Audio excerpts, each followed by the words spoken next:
لاح النور لاح النور يا علي يا كبير، لاح النور لاح النور يا علي يا كبير، لاح النور لاح النور يا علي يا كبير، لاح النور لاح النور يا علي يا كبير، يا حكيم يا خبير يا حليم يا ستير، يا حكيم يا خبير يا حليم يا ستير، يا حكيم يا خبير يا حليم يا ستير، يا حكيم يا خبير يا حليم يا ستير. بسم الله الرحمن الرحيم. السلام عليكم ورحمة الله وبركاته.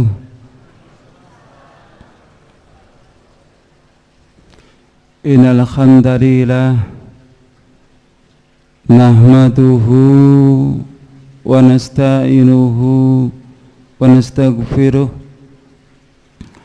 wa na'udzu billahi min shururi anfusina wa min sayyiati a'malina.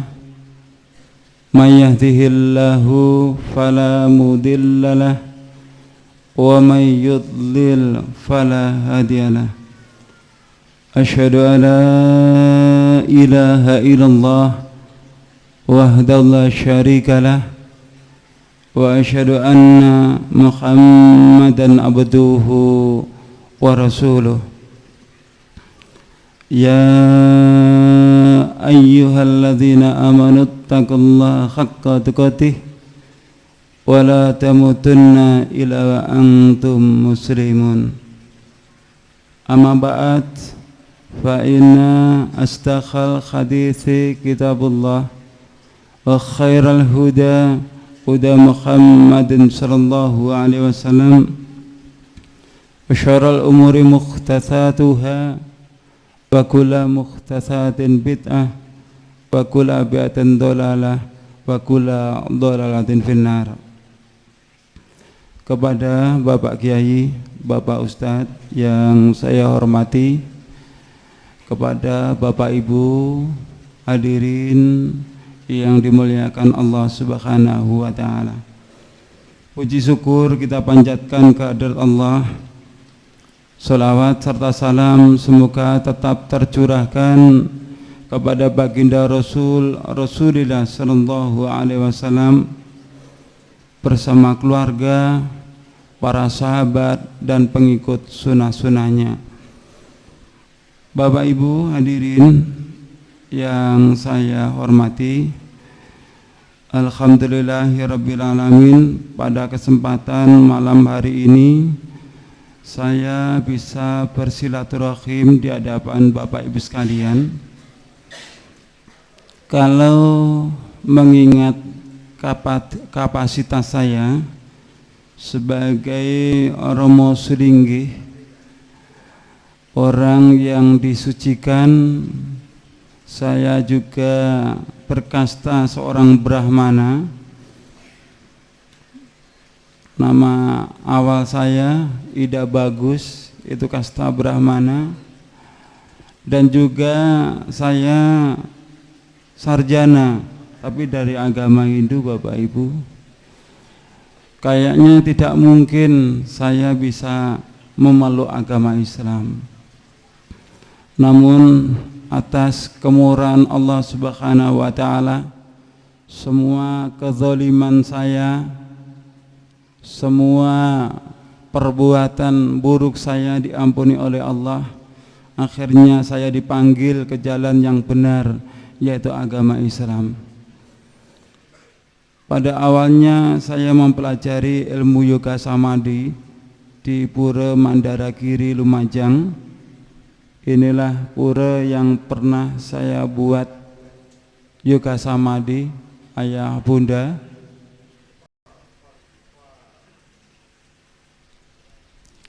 Saya mempelajari ilmu yoga samadhi bersama rekan-rekan yang lain. Setelah ilmu yoga samadhi kami kuasai, kami amalkan di tempat-tempat tugas kami. Alhasil banyak saudara seagama saya maupun saudara-saudara dari umat Islam yang juga mengikuti ilmu yoga samadhi itu. Mungkin Bapak Ibu sekalian sekarang ingin tahu lebih lanjut perkembangan yoga samadhi. Sekarang yoga samadhi lebih populer di Indonesia, dimoderatori oleh Adnan Krishna dari Bali. Ketika ibu bapak melihat di televisi, banyak saudara-saudara kita kaum muslimin, ibu-ibu yang memakai kerudung juga ikut spiritual yang dilakukan oleh Adnan Krishna. Padahal dengan jelas Adnan Krishna mengatakan, Anda yang berasal dari agama Islam silahkan mengikuti spiritual ini. Kami tidak meminta Anda masuk agama Hindu, tapi tolong ganti zikir Anda, zikir la ilaha illallah, Anda ganti dengan Syairam Namah Shivaya, Syairam Namah Shivaya. Kira-kira sudah murtad belum ayah bunda? Kalau zikir kita la ilaha illallah diganti dengan Syairam Namah Shivaya, sudah murtad belum itu saudara kita? Alhasil Bapak Ibu, pada saat itu banyak saudara kaum muslimin yang juga ikut mempelajari yoga samadhi, dan kami manfaatkan sebaik-baiknya.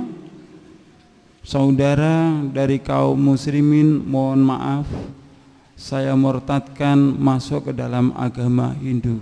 Mohon maaf ayah bunda.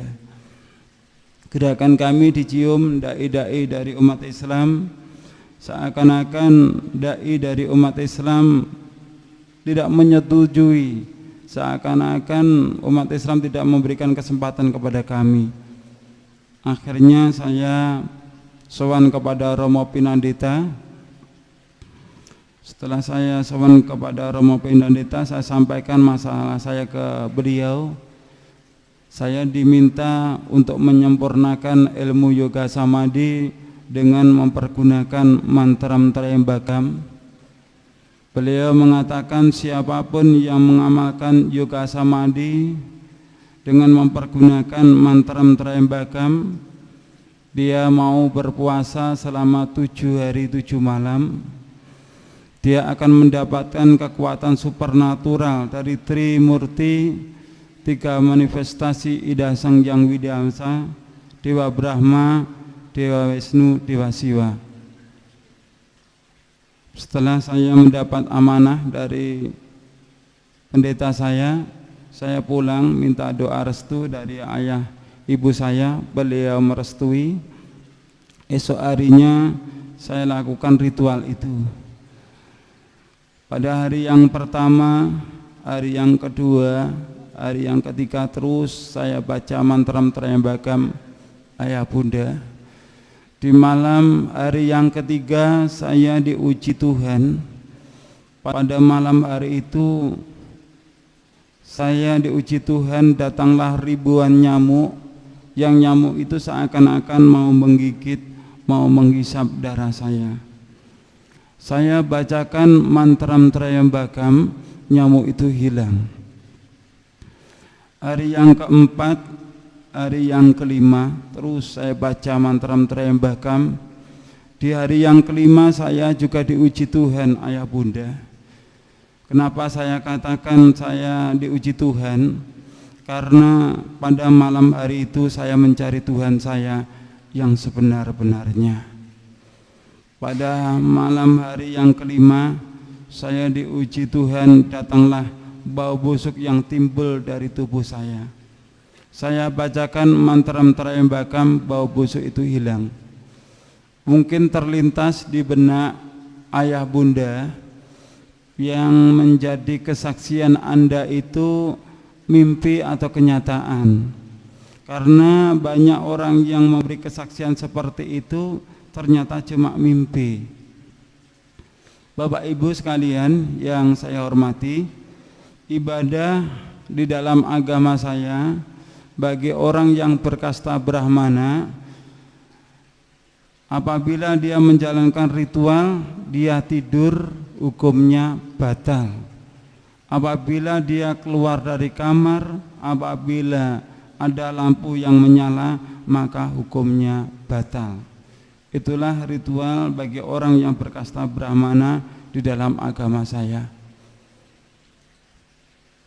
Hari yang kelima, hari yang keenam, hari yang ketujuh terus saya baca mantra-mantra Trayembakam, ayah bunda, dari pagi, siang, malam, jam 9, jam 10, jam 11 terus saya baca mantra-mantra Trayembakam. Saat menginjak jam 11 itu saya merasakan berdebar-debar di dalam hati saya. Saya membayangkan bagaimana wujud Tuhan saya. Saya membayangkan bagaimana saya bisa sungkem kepada dewa-dewa saya. Setelah jam 12 lewat, jam 1 lewat, jam 2 lewat. Setelah jam 2 lewat, ayah bunda, yang saya rasakan di dalam hati saya bukan berdebar-debar lagi, tetapi guncang yang sangat luar biasa. Kenapa waktu sudah lebih dari jam 2, Tuhan kok tidak menemui saya? Disitulah Bapak Ibu sekalian, pada hari yang terakhir, kurang lebih jam 2, saya diuji Tuhan. Pada malam hari itu saya mendengarkan suara takbir, Allahu Akbar, Allahu Akbar, Allahu Akbar, walillahil hamd. Allahu Akbar, Allahu Akbar, Allahu Akbar, walillahil hamd.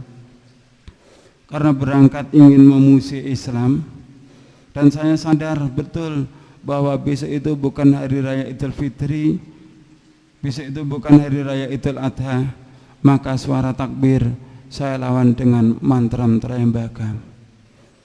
Apa yang terjadi, ayah bunda, demi Allah yang telah menciptakan kita semua, suara takbir saya lawan dengan mantra Trayembakam bukan hilang ayah bunda, tetapi suara takbir semakin lama semakin kuat, suara takbir semakin lama semakin jelas. Apakah saya sudah tunduk dengan suara takbir itu yang akhirnya bisa menerima Islam? Belum ayah bunda, kesombongan masih ada di dalam hati saya. Pagi hari saya lakukan pembatalan di dalam puasa saya. Saya minum, siang saya sudah bisa makan, sore harinya saya ke rumah bibi saya. Kebetulan bibi saya sudah masuk Islam dahulu. Saya masuk di rumah beliau. Setelah saya masuk di rumah beliau, saya menemukan buku pasolatan ayah bunda. Saya pegang, saya buka. Di lembar pertama itu saya menemukan tulisan kabirau walhamdulillah katsira wa subhanallahi bukrata wa asila. Saya tidak membaca tulisan Arabnya, tapi saya membaca artinya, bahwa artinya maha besar Allah, maha suci Allah sepanjang pagi dan petang. Saya baca artinya gemetar di dalam hati saya sampai keluar keringat dingin saya. Barulah ayah bunda, saya bisa merasakan apakah suara takbir tadi malam itu pertanda saya harus masuk agama Islam. Niat kuat ingin memeluk agama Islam tertanam di dalam hati saya. Islam saya rasakan sangat damai, sangat bahagia ayah bunda. Saya pulang, tapi saya berpamitan pulang, tapi tidak pulang ke rumah. Saya ke rumah salah seorang ustadz yang akhirnya disitulah saya disahadatkan asyhadu alla ilaha illallah wa asyhadu anna Muhammadar Rasulullah. Setelah saya disahadatkan, beliau berpesan, antum sekarang sudah muslim, syaratnya orang Islam itu harus sholat. Ini ada buku pasolatan, kamu bawa pulang dan kamu harus mengamalkannya. Saya bawa pulang, malam hari saya hafalkan gerakannya. Pagi hari saya lakukan sholat subuh yang perdana. Namun sholat subuh saya tidak sama dengan Bapak Ibu sekalian. Jadi saya takbiratul ikram, Allahu Akbar, baca bismillahirrahmanirrahim. Saya ruku baca bismillahirrahmanirrahim. Saya at-tahiyat pun baca bismillahirrahmanirrahim. Alhamdulillah, walaupun sholat saya cuma pakai basmalah, sholat saya istiqomah. Waktu terus berlalu, saya sholat sembunyi-sembunyi ayah bunda. Saya sholat di kamar, saya kunci dari dalam, biasanya seperti itu. Namun pada saat itu, kejadiannya pada sholat asar ayah bunda, saya sholat di dalam pintu kamar saya lupa untuk menutupnya. Lewatlah ayah saya masih teringat dengan jelas ayah bunda, di dalam sholat asar saya itu saya tidak merasakan khusyuk lagi. Saya membayangkan apa yang terjadi kalau sampai tahu bahwa saya ini sudah memeluk agama Islam. Benar ayah bunda, seusai sholat asar ayah saya bertanya, kamu sekarang sudah muslim ya? Karena sudah ketahuan, saya jawab dengan jujur, iya ayah, saya sekarang sudah beragama Islam. Dengan jawaban saya itu, betapa marahnya beliau, berbicara yang keras sekali, mau kamu bawa kemana harga dirimu, mau kamu bawa kemana martabat keluargamu kalau kamu memeluk agama Islam. Dengan harapan saya bisa murtad lagi dari agama Islam, ayah sampaikan kepada paman sampaikan kepada pimpinan. Pagi hari saya diberi undangan paksa untuk mempertanggungjawabkan perbuatan saya. Pagi hari saya disidang ayah bunda, di hadapan mereka, dicaci maki, dihujat. Datanglah paman saya dari arah pintu. Tentu saya sebagai keponakan berharap di waktu saya dalam keadaan kritis seperti itu, paman datang untuk menolong saya. Namun apa yang saya harapkan keliru besar Bapak Ibu. Paman datang bukan menolong saya, justru paman datang ingin melampiaskan marahnya kepada saya karena saya tetap memilih Islam sebagai agama saya. Beliau datang langsung meludahi wajah saya. Perasaan malu ayah bunda, sudah dicaci maki, masih diludahi wajah saya oleh paman. Sehabis saya disidang, saya pulang. Sampai di rumah dimarahi ayah ibu, 5 saudara saya. Kebetulan ayah saya sebagai pemangku di dalam agama Hindu, 5 saudara saya pun juga semuanya beragama Hindu. Saya dimarahi mereka. Saya selalu menghindar dari keluarga saya.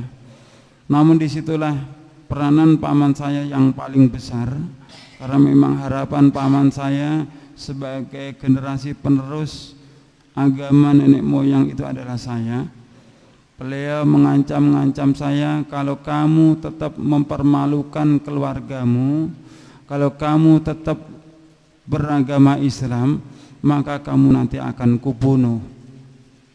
Saya merasakan ucapan paman saya itu hanya gertakan ayah bunda.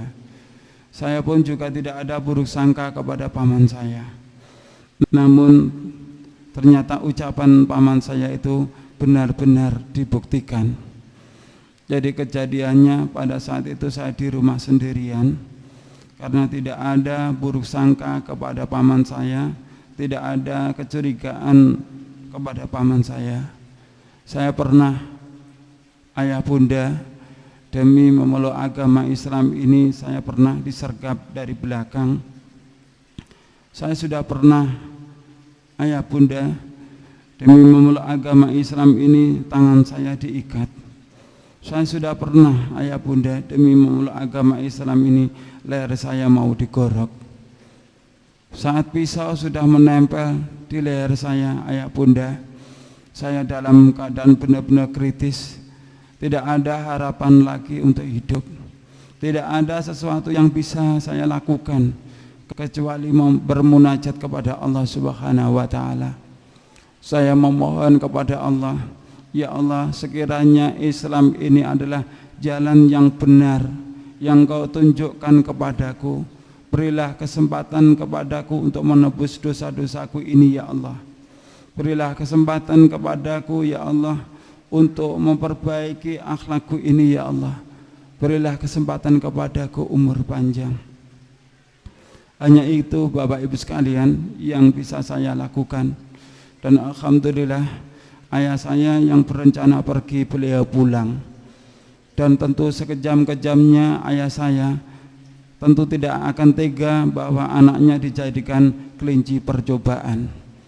Melihat kejadian seperti itu, ayah saya langsung bertengkar dengan paman. Setelah ayah saya bertengkar dengan paman saya, barulah paman pulang, saya dibebaskan. Setelah saya dibebaskan, ayah saya bertanya, kenapa kamu memeluk agama Islam? Kenapa kamu tidak kasihan kepada keluarga ini? Gara-gara kamu memeluk agama Islam, keluarga kita jadi pecah seperti ini. Bapak Ibu hadirin yang saya hormati, saya ceritakanlah hasil ritual saya kepada ayah saya.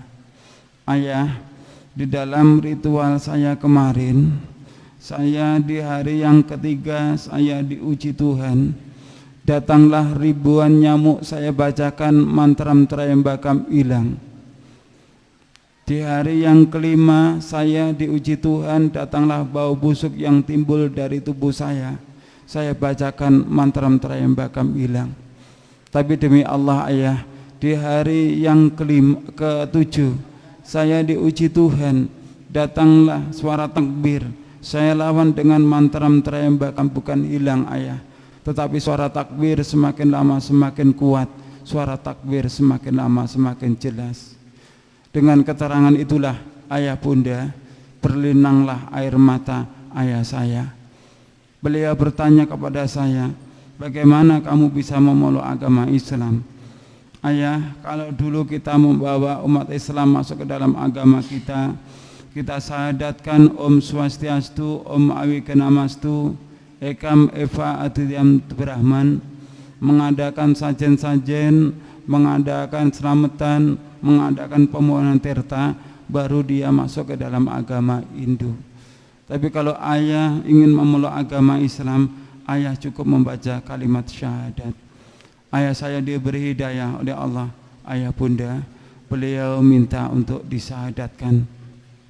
Akhirnya kami berjabat tangan, saya syahadatkan ayah saya, asyhadu alla ilaha illallah wa asyhadu anna Muhammadar Rasulullah. Suatu kebanggaan bagi saya seorang anak yang sudah bisa membawa ayah saya masuk agama Islam. Namun Allah Maha Besar ayah bunda, Allah lah yang telah menentukan segala-galanya. 3 hari setelah ayah saya membaca syahadat, beliau meninggalkan saya untuk selama-lamanya. Beliau meninggal dunia. Perasaan sedih ayah bunda ketika ayah sudah memeluk agama Islam. Kini ayah saya meninggalkan saya untuk selama-lamanya. Saya berusaha menghibur hati saya. Dan setelah kepergian ayah saya, kami 5 saudara dikumpulkan, diberi harta waris peninggalan beliau. Setelah harta waris saya terima saran dari ustadz yang telah mensyahadatkan saya supaya harta itu dijual. Dan saya jual, saya tabungkan di ONH. Alhamdulillah tahun 1995 saya memeluk agama Islam. Tahun 1996 saya dipanggil oleh Allah untuk menunaikan ibadah haji ke Mekah Al-Mukarramah. Di hadapan Baitullah saya memohon kepada Allah, ya Allah, ampunilah segala dosaku, ampunilah dosa kedua orang tuaku, ampunilah semua dosa saudara-saudaraku, kembalikanlah, panggillah mereka ke jalan-Mu ya Allah, berilah hidayah mereka. Alhamdulillah ayah bunda, seusai pulang haji disusul ibu saya memeluk agama Islam, berturut-turut 5 saudara saya masuk agama Islam. Jadi alhamdulillah kami dari keluarga besar agama Hindu kini sudah menjadi keluarga besar agama Islam. Pada kesempatan malam yang sangat berbahagia ini, saya minta doa restu dari ayah bunda, semoga keislaman keluarga kami diterima oleh Allah Subhanahu wa ta'ala.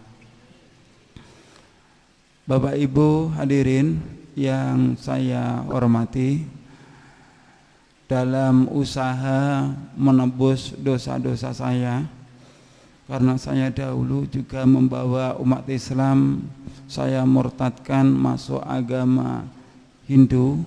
Saya juga membawa kabar gembira datang dari Kabupaten Lumajang, meliputi Pusung Dhuwur, Argosari Krajan, Bakalan, Puncak, Ranupane, Wonoayu, Cepoko Ayu, Duren. Saudara kita sebanyak 272 yang berasal dari agama Hindu masuk agama Islam. Inilah wajah-wajah mereka, ayah bunda, saudara kita yang sudah mendapatkan hidayah dari Allah Subhanahu wa ta'ala.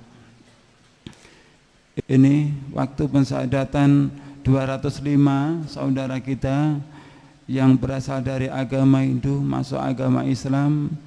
Ini pensyahadatan yang terbaru bersama Bapak Wakil Bupati Lumajang. Ini pensyahadatan saudara-saudara kita di bulan ini yang ada di wilayah lereng Gunung Kawi, juga di wilayah Kasembon, Kabupaten Malang.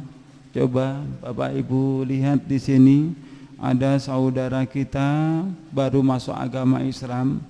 Setelah dia memeluk agama Islam, terenyuh, hatinya tersentuh ayah bunda. Ketika mereka ditanya, bagaimana rasanya setelah Anda bersyahadat, Anda masuk agama Islam? Saya merasakan kebahagiaan yang sangat luar biasa.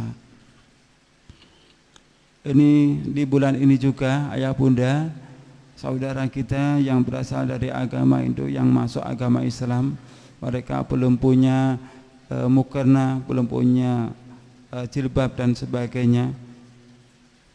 Ini bantuan beberapa bingkisan yang kita peroleh dari kajian Ahad pagi Cerme, Gresik, juga Masjid Kemasan Gresik juga ini bantuan yang di hari ini, di Ahad ini, bantuan dari Ibu Aisyah yang ada di Sidoarjo, Surabaya. Bapak Ibu hadirin yang saya hormati, ketika Anda mendengarkan kesaksian saya, kita bersama-sama bisa menyimpulkan kenapa orang yang beragama Hindu, orang yang beragama Buddha, yang beragama Kristen, dia tidak mau masuk agama Islam. Jawabannya karena mereka sombong.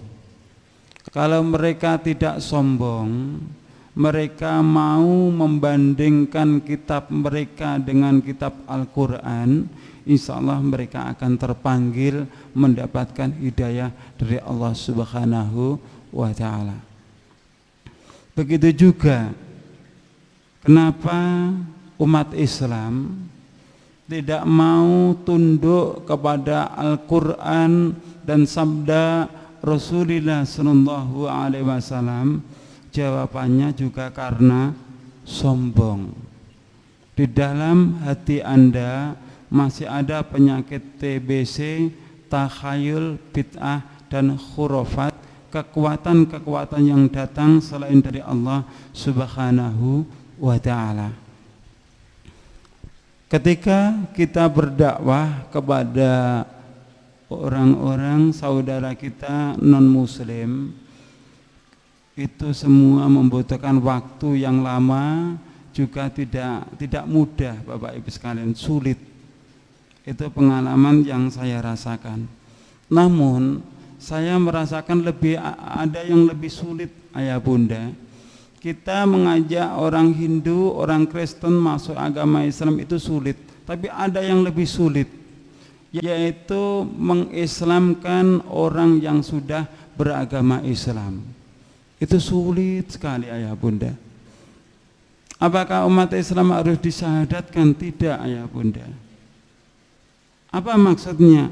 Maksudnya umat Islam ini diajak kembali ke jalan yang benar, yaitu Al-Quran dan As-Sunnah. Sulitnya sangat luar biasa. Sebelum menginjak ke materi, saya ingin bertanya kepada ayah bunda. Ketika saya berdialog dengan tokoh-tokoh intelektual agama Hindu, mereka selalu mengatakan bahwa agama Hindu dengan agama Islam itu sama. Saya ingin bertanya kepada Bapak Ibu, apakah benar agama Hindu dengan agama Islam itu sama? Bagaimana? Apakah sama ayah bunda? Tidak. Betul? Baik. Kita bersama-sama akan membicarakan tentang kebenaran. Jadi tolong bedakan antara benar dengan mencari pembenaran. Sekali lagi tolong bedakan mencari pembenaran dengan mencari kebenaran. Kalau mencari pembenaran itu dasarnya umumnya orang banyak. Tapi kalau mencari kebenaran dasarnya di dalam surat Al-Baqarah ayat 147. Al-haqqu mir rabbika fala takunanna minal mumtarin. Al-haqqu yaitu kebenaran, mir rabbika datang dari Tuhanmu. Dasarnya apa? Zalikal kitabu la raiba fih hudal lil muttaqin. Di dalam Al-Quran itu adalah petunjuk bagi orang-orang yang beriman. Kalau sudah tahu Al-Quran itu sebagai petunjuk bagi orang yang beriman, maka fala takunanna minal mumtarin. Janganlah kamu termasuk orang-orang yang ragu-ragu. Allah juga berfirman pada surat Al-Isra ayat yang ke-36, wala takfu ma laisa laka bihi ilm. Dan janganlah kamu ikuti segala sesuatu yang tidak ada pengetahuannya. Mohon maaf ayah bunda, kalau boleh saya berbicara. Saat ini umat Islam hanya faham batalnya wudu. Jadi batalnya wudu, buang angin, buang air kecil, air besar, faham. Tapi tidak mau memahami batalnya syahadat. Syahadat kita bisa batal enggak ayah bunda? Bisa ayah bunda. Jadi dalam kesempatan malam hari ini saya tidak akan memberikan nasihat kepada ayah bunda, juga pendengar radio dakwah yang ada di rumah. Saya tidak akan memberikan nasihat. Tapi justru saya datang ke sini malah justru ingin menimba ilmu, saya yang justru ingin bertanya. Saya akan memberikan kesaksian tentang ajaran agama Hindu. Setelah saya nanti memberikan kesaksian agama Hindu, karena kita yang hadir di sini ini semuanya beragama Islam, maka wajib kita tinggalkan. Jenengan setuju enggak? Jenengan setuju enggak ayah bunda? Anda tidak usah ragu dengan kemampuan saya. Saya mempelajari kitab Bhagavad Gita, Yajurveda, Rigveda, Samaveda, Atharvaveda, Samaveda tidak kurang selama 25 tahun. Saya juga sebagai sarjana agama Hindu, mantan sarjana agama Hindu. Jadi kesempatan yang sangat berbahagia ini kita pergunakan sebaik-baiknya. Kalau yang faham Al-Quran, yang faham Al-Hadis adalah Bapak Ibu sekalian. Karena Bapak Ibu sudah lahir sejak kecil beragama Islam. Saya yang duduk di hadapan Bapak Ibu Dengan jujur saya katakan, dengan segala keterbatasan saya ini adalah orang yang bodoh. Bisa dipahami ayah bunda? Allah juga memuji kita dalam firman-Nya, kuntum khaira ummatin ukhrijat linnas ta'muruna bil ma'ruf wa tanhauna 'anil munkar. Kamu adalah umat yang terbaik yang dilahirkan untuk manusia. Namun ada konsekuensinya ayah bunda. Surat Al-Imran ini ada persyaratannya. Apa persyaratannya? Ta'muruna bil ma'ruf wa tanhauna 'anil munkar. Kamu berani menyampaikan yang ma'ruf adalah ma'ruf, yang mungkar adalah mungkar, yang hak adalah yang hak, yang batil adalah batil. Ketika kita sudah berani untuk menyampaikan yang benar adalah benar, yang batil adalah batil, kita adalah dipuji oleh Allah sebagai hamba yang baik.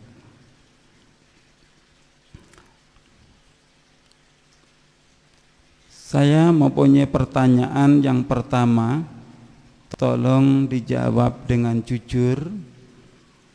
Di dalam agama saya, yaitu agama Hindu, Dewi Saraswati mempunyai kendaraan angsa, dan Dewi Saraswati selalu di atas bunga teratai.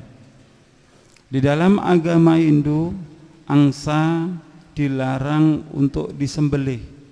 Angsa adalah binatang yang dikeramatkan sebagai kendaraan Dewi Saraswati. Dewa Brahma mempunyai kendaraan atau palinggian, yaitu binatang gajah. Gajah di dalam agama saya dilarang keras untuk dibunuh, dilarang untuk disembelih. Begitu juga Dewa Siwa. Dewa Siwa mempunyai palenggan, yaitu sapi atau kerbau yang berwarna putih.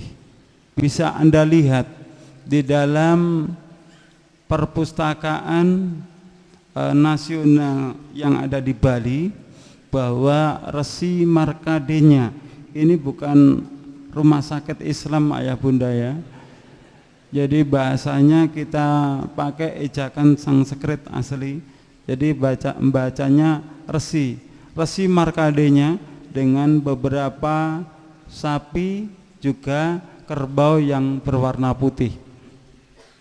Biasanya dipergunakan dalam upacara Mapurwadaksina, yaitu di Bali, tempatnya sekarang di Gunung Raung, Desa Taro, Tegalalang, Gianyar.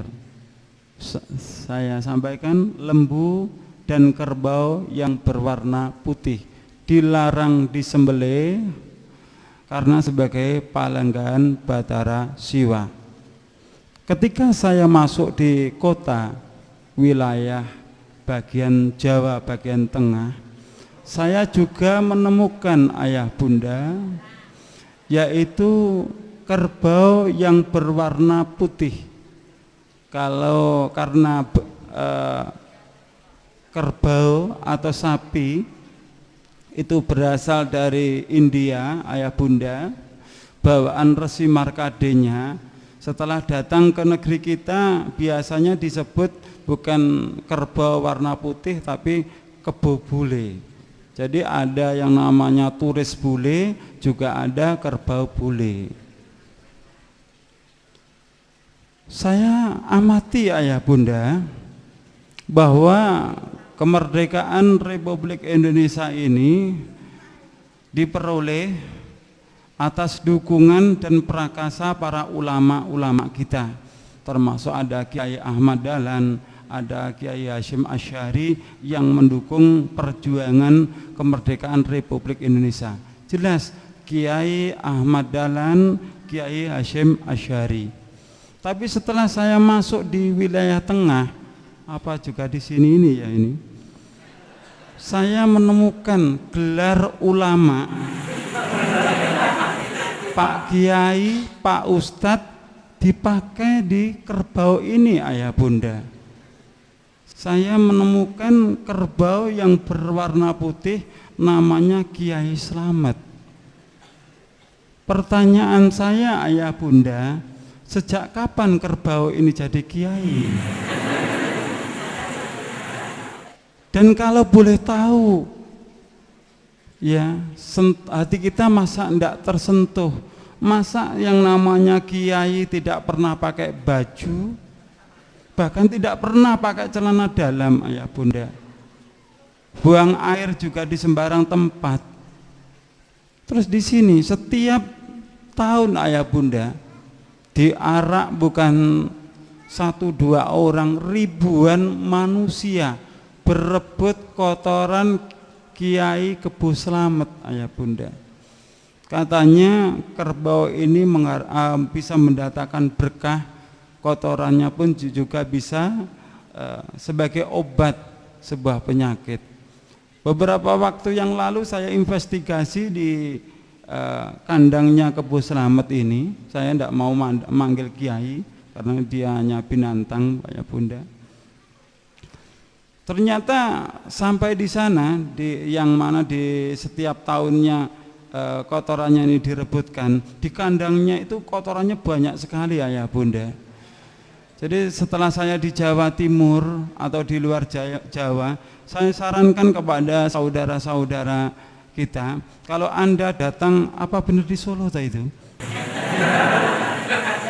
Kebo Slametnya apa benar di Solo, ayah bunda? Saya sarankan kepada mereka, jangan datang di acara ritual itu, datang aja di luar bulan itu. Kalau Anda mencari kotorannya Kebo Slamet, cari aja di sana, ndak usah bawa kantong plastik, bawa aja truk. Ndak usah berebutan, ayah bunda. Masa lo kelasnya Solo muncul beberapa ustadz yang luar biasa, jam terbangnya tinggi, yang seperti ini masih diyakini, ayah bunda. Jenengan percaya ndak kalau ini bisa mendatangkan berkah? Alhamdulillah. Yang saya herankan yang mengelola ini, ya, orangnya juga punya derajat, dia orang yang terpandang, makanannya juga bergizi, pendidikannya pun juga menengah ke atas, tapi uteknya gak digawe, sayang. Semoga beliau mendengarkan apa yang saya sampaikan, tidak sakit hati, tapi segera tobat gitu loh. Pertanyaan yang kedua, di dalam agama saya, ketika memberangkatkan mayat ke kuburan, biasanya di dalam agama saya diwajibkan dipamitkan di depan rumah. Setelah dipamitkan di depan rumah, biasanya ada tradisi berobosan. Jadi berobos dari arah kanan ke kiri, dari kiri ke arah kanan.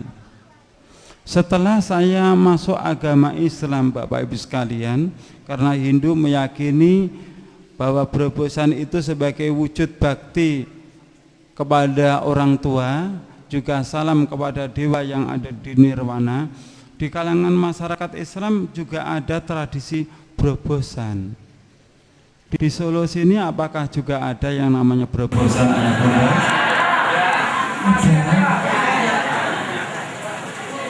Loh, katanya di Solo tidak ada orang yang beragama Hindu.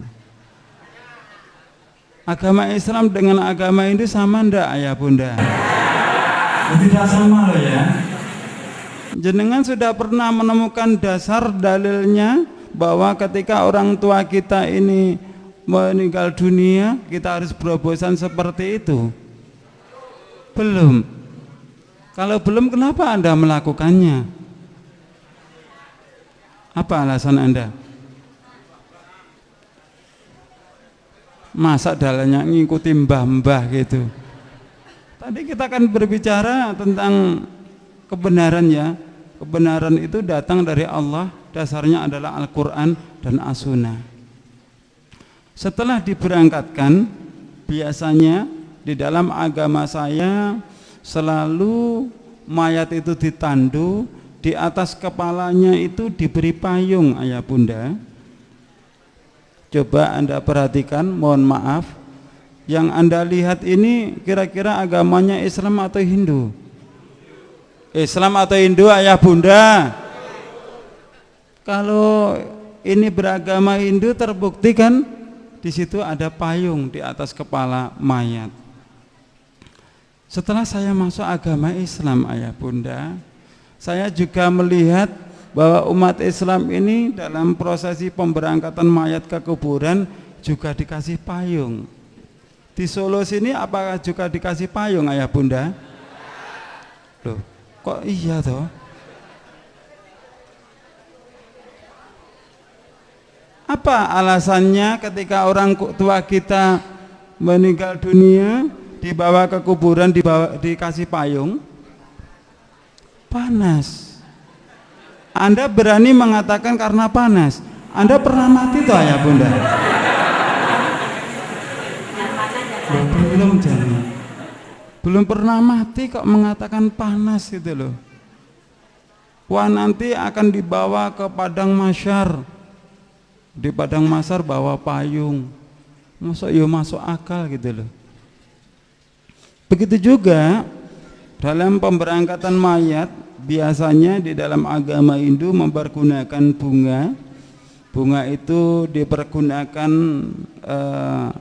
dalam sawur, ditambah dengan beras kuning, ditambah juga dengan uang logam.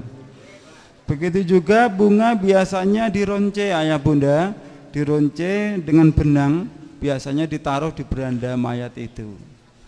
Di Solo sini apakah juga ada? Loh, semuanya kok ada toh, Ustaz? Di Solo sini juga ada ketika mayat diberangkatkan dikasih bunga di atas beranda mayat itu.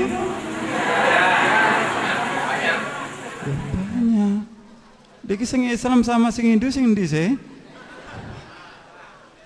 Anda sudah tahu dasarnya ketika orang tua kita, saudara kita meninggal dibawa ke kuburan itu dikasih benang yang dironce itu. Sudah tahu dasarnya? Jane ya urung ero kabeh lho. Anda itu tak tanya, harapan saya menemukan dasarnya, ternyata jenengan belum tahu dasarnya juga. Hindu meyakini, ayah bunda, bahwa bunga putih adalah bunga yang mempunyai kekuatan Dewa Brahma. Bunga merah mempunyai kekuatan Dewa Siwa, bunga kuning mempunyai kekuatan bunga merah kekuatan Dewa Wisnu, bunga kuning mempunyai kekuatan Dewa Siwa. Jadi bagi orang yang beragama Hindu, karena bunga itu mempunyai kekuatan para dewa sebagai pendorong doa yang dipanjatkan mereka, baik muspa maupun trisandia, itu melalui bunga. Jadi bunga sebagai pengharum juga pendorong doa. Masyarakat kita menjelang bulan suci Ramadan juga seperti itu, ayah bunda, berbondong-bondong ke kuburan juga bawa bunga. Wonten Solo nggih ngaten nah. Lho sampean kok terak-terak agama aku sih? Tapi agama saya yang dulu gitu loh.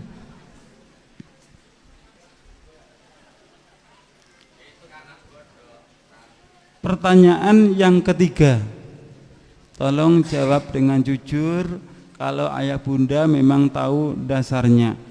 Di dalam agama saya, bahwa roh anak yang belum balik atau meninggal dalam keadaan belum dewasa, mereka meyakini bahwa roh anak itu menjelang hari raya atau pada saat hari raya pulang ke rumah. Sebagai penghormatan roh anak kepada penghormatan orang tua kepada roh anak, maka orang tuanya biasanya menyediakan kupat.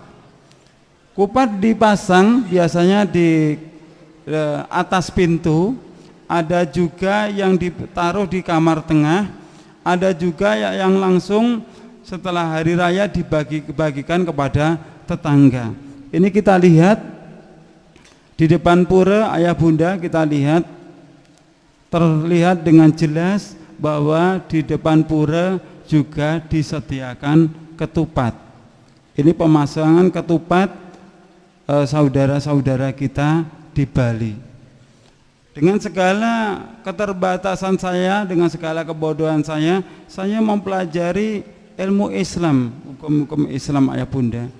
Setelah saya mempelajari agama Islam, saya menemukan bahwa di dalam agama Islam ini ada 2 hari raya, yaitu hari raya Idul Fitri, juga hari raya Kurban atau hari raya Idul Adha.